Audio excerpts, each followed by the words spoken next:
Get ready for the dictation. Start. Mr. Vice Chairman, Sir, I welcome the budget proposals for the year 1982 to 1983, which are all comprehensive and which embrace most of the development plans that we have envisaged for the establishment of a socialistic society in this country.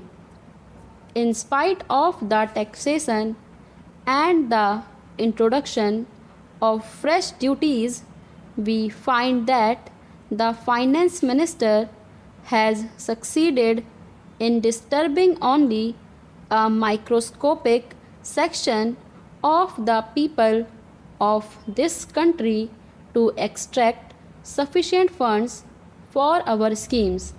The finance minister has also succeeded in finding funds for almost all the development plans of this country, which will add to our good. While we discuss the general aspects of the budget, we will have to consider the activities of most of the sections that are now covered in the budget. Even though the provisions are there, I think, sir, the expenditure on some of the activities envisaged in this budget should be subjected to a thorough scrutiny. In this respect, sir, I wish to bring to the notice of this House the special feature of the educational system of this country. Some of the members have mentioned something about the educational system of this country, have remarked that the allocation of funds is not adequate and that the provision should be revised according to the needs of this country.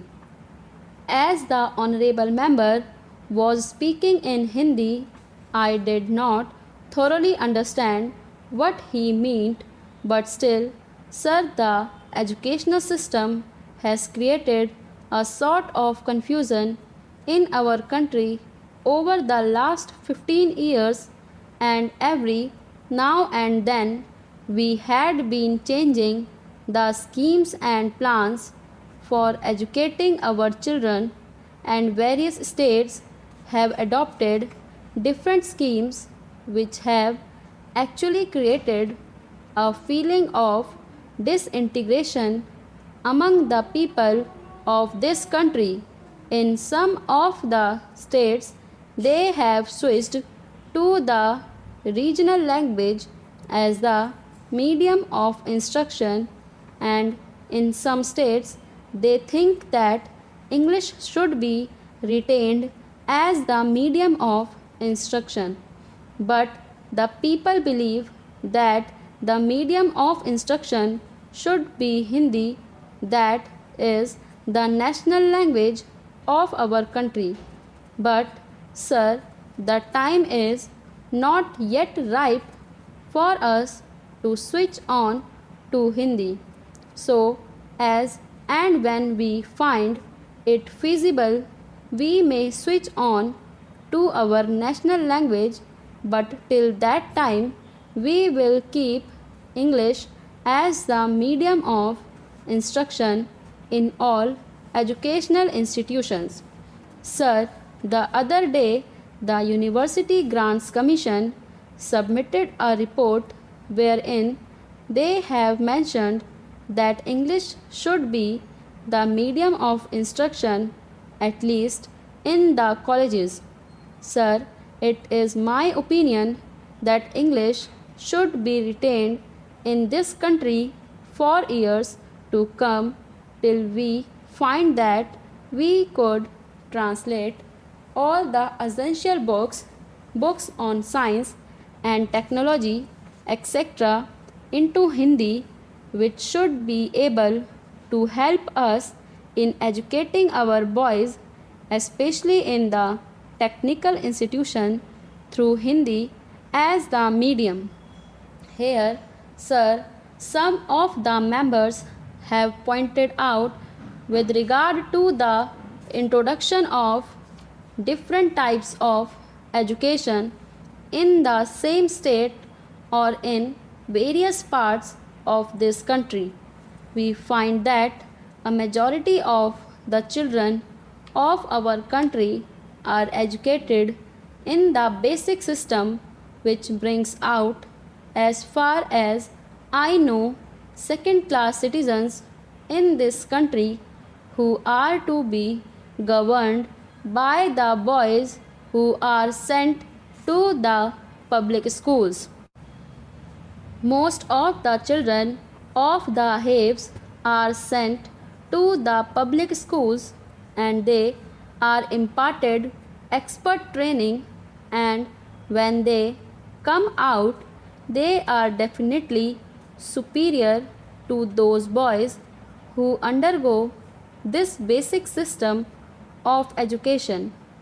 If this basic education is considered to be the best for the development of our country in the socialistic way, we will have somehow or other to find some better means of imparting education whereby they will be able to compete with the students who are now undergoing training in the public schools.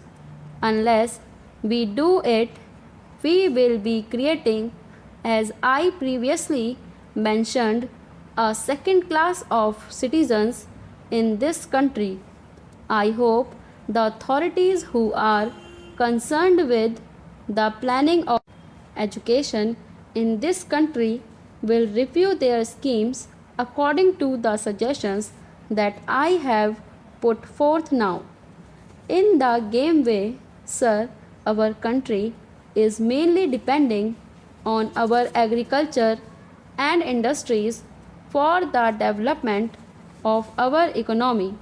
But the agriculturists are an ignorant section of our people who do not find, in spite of the development in that sector of our economy of high production, a better income as the industrial section is having in this country. The industrial section is fast improving and their standard of living has gone high. At the same time, in spite of the better production in the agricultural section, the agrarian population has not come at par with the industrial section of this country. In the same way, industrial laborers are organized. Most of them are given so many benefits and advantages according to the legislation that is passed for the betterment of industrial laborers of this country.